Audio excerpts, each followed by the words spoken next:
manusia menciptakan angin kasar yang sangat jahat, sama saja menciptakan api jahat, api yang sangat panas, api yang sangat jahat.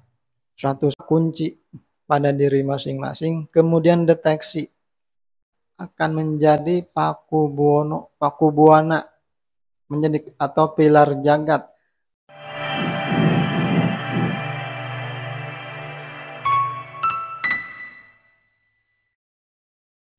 Saudara sekalian yang saya cintai dimanapun berada, salam untuk semuanya, Sampurasun, Rahayu, Rahayu, Rahayu. Alhamdulillah kita berjumpa lagi, alhamdulillah kita bersyukur bahwa kita semua selalu berada di dalam kasih sayang Allah, kita semua selalu berada di dalam kasih sayang Tuhan. Selanjutnya untuk tema bahasan sekarang ini, untuk obrolan kita sekarang ini, kita akan membahas bagaimana cara menumbali lokasi atau tempat atau daerah yang rawan bencana, ditumbali dengan energi ilahi atau energi murni.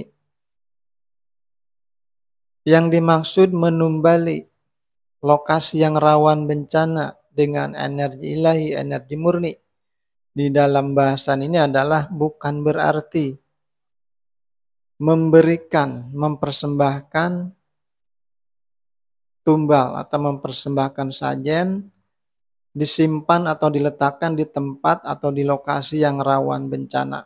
Bukan seperti itu yang dimaksud di dalam bahasan ini.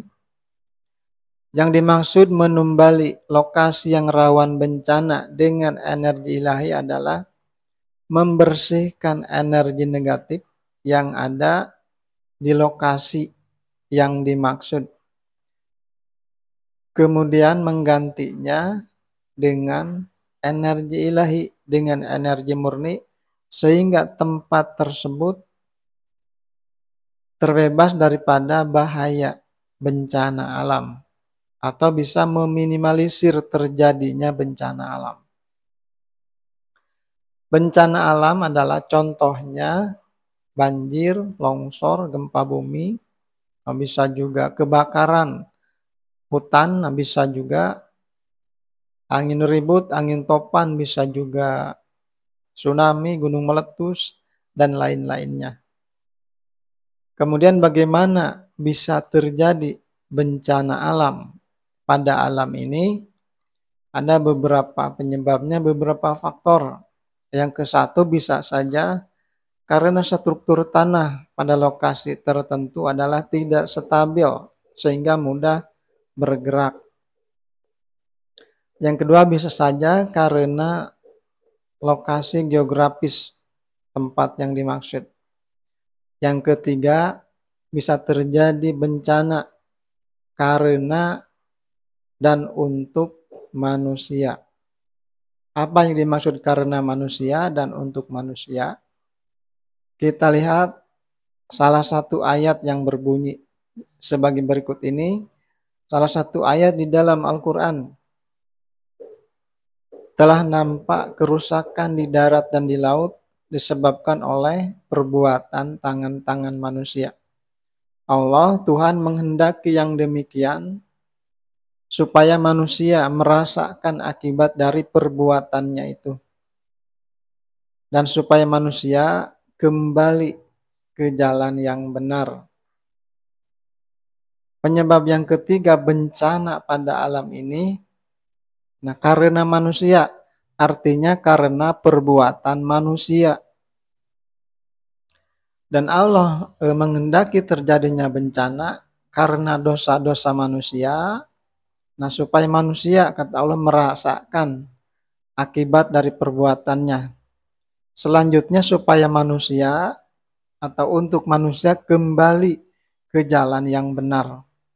Itu yang dimaksud. Apabila manusia melakukan pelanggaran berulang-ulang di muka bumi ini, apalagi banyak manusia, jutaan manusia melakukan pelanggaran di atas bumi ini berserikat dengan nafsu yang tidak baik, Sama saja kita manusia menciptakan angin kasar yang sangat jahat, di mana suatu saat nanti akan berhembus dengan kencangnya. Bisa saja menghempaskan rumah-rumah, pohon-pohon, bisa menghempaskan air, terjadinya tsunami. Dan apabila manusia melakukan pelanggaran di muka bumi ini, sama saja menciptakan api jahat, api yang sangat panas, api yang sangat jahat. Suatu saat nanti akan membakar tentang kehidupan ini. Dan ini yang dimaksud dengan bencana yang terjadi karena manusia dan untuk manusia. Nah, kemudian bagaimana, apakah bencana yang terjadi pada alam ini, pada suatu lokasi, pada suatu tempat itu bisa ditumbali dengan energi ilahi, dengan energi murni? Tentunya itu bisa. Apapun yang ada dalam kehidupan di alam dunia ini, semua itu ada caranya, ada ilmunya. Kita berguru kepada napas. Apabila kita berguru kepada napas kasar, kepada napas halus, kepada angin kasar, kepada angin halus. Kita mempelajari jin dan mempelajari ruh. Suatu saat apabila sudah menjadi energi yang sudah dipelajari, itu nanti banyak manfaatnya, banyak gunanya. Baik itu angin kasar maupun angin halus, baik itu jin maupun roh kita, energi ilahi kita. Nah, di antaranya salah satu kegunaannya adalah bisa menumbali lokasi atau tempat yang rawan bencana. Biasanya kalau kita menumbali tempat yang rawan bencana dengan menggunakan energi angin kasar, angin atau jin, di antara caranya adalah bisa saja memberikan tumbal atau mempersembahkan tumbal atau sesajen. Bisa berupa binatang ataupun yang lain-lainnya. Nah, bisa juga menyimpan atau menanam jimat atau pusaka yang berkekuatan hodam atau jin, ditanam di lokasi yang ada bencananya, yang rawan bencana. Dan masih banyak cara-cara. Itu berdasarkan atau menurut cara-cara energi angin kasar atau jin. Nah, bagaimana halnya dengan energi ilahi untuk menumbali lokasi yang rawan bencana? Bagaimana caranya? Caranya sebagai berikut ini. Yang pertama, dipersiapkan personal. Minimal 9 orang. Lebih dari 9 orang lebih baik. Minimal 9 orang yang sudah mempunyai kemampuan energi ilahi yang sangat mumpuni.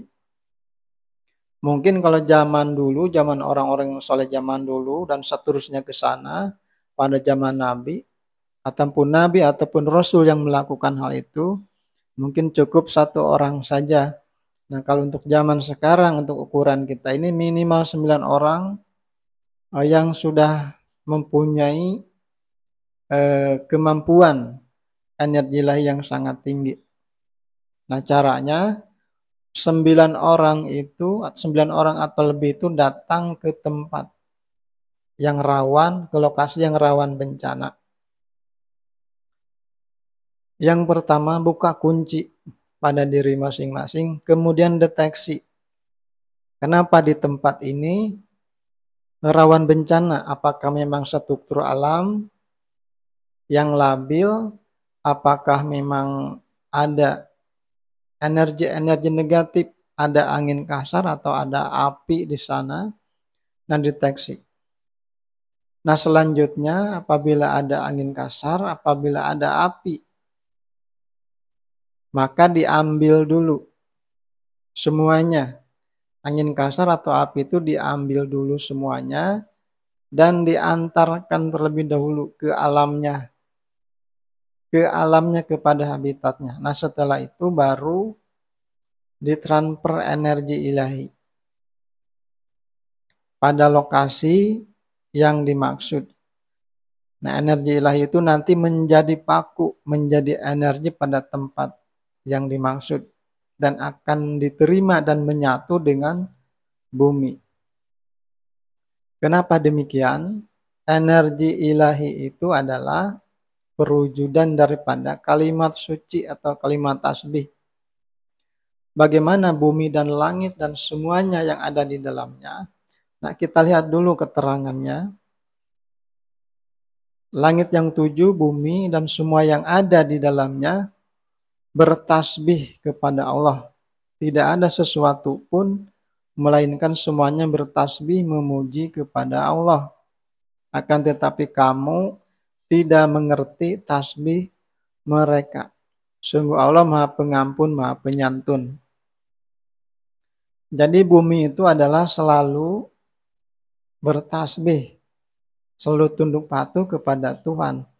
Nah, apabila bumi itu ditransfer energi atau disimpan energi ilahi, akan diterima oleh bumi dan menyatu dengan bumi.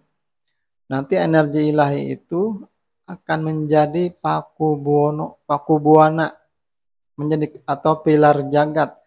Nanti itu akan menjadi kekuatan untuk menetralkan energi-energi negatif dan juga untuk menguatkan alam, menguatkan lokasi yang dimaksud sehingga bisa meminimalisir terjadinya bencana alam, sehingga bisa menghindarkan terjadinya bencana alam, sehingga tempat yang dimaksud, lokasi yang dimaksud aman untuk selamanya. Nah, itu yang dimaksud dengan menumbali. Nah, setelah energi ilahi itu disimpan, ditancapkan pada tempat yang dimaksud, kemudian ditutup, kunci penutup. Nah, seperti itu caranya. Jadi menumbali lokasi yang rawan bencana dengan energi ilahi adalah kita menyimpan, menciptakan energi ilahi. Menyimpan, ditancapkan pada lokasi yang rawan bencana. Itu nanti menjadi paku bumi, paku buana, menjadi pilar jagat nanti, menjadi kekuatan di sana. Mungkin kita tahu sekarang ini bahkan sudah menyaksikan ada salah satu contoh tempat di muka bumi ini. Tempat itu banyak didatangi manusia dan manusia yang datang ke sana merasa aman, merasa tentram di sana. Itu tempat itu adalah hasil karya salah satu nabi atau hasil karya nabi dan rasul pada saat itu. Nah, di situ kalau kita lihat ada energi ilahi yang disimpan oleh rasul dan nabi yang dimaksud. Jadi demikianlah yang dimaksud dengan menumbali lokasi rawan bencana dengan energi ilahi adalah mengambil, membersihkan energi negatif, kemudian menggantinya dengan energi yang positif, energi ilahi. Bukan menyediakan tumbal, mempersembahkan tumbal atau sajian-sajian tertentu pada lokasi yang rawan bencana. Demikianlah untuk bahasan sekarang ini. Apabila ada kurangan bisa nanti dilengkapi oleh masing-masing. Apabila ada kekeliruan, apabila ada salah kata, mohon dimaklumi.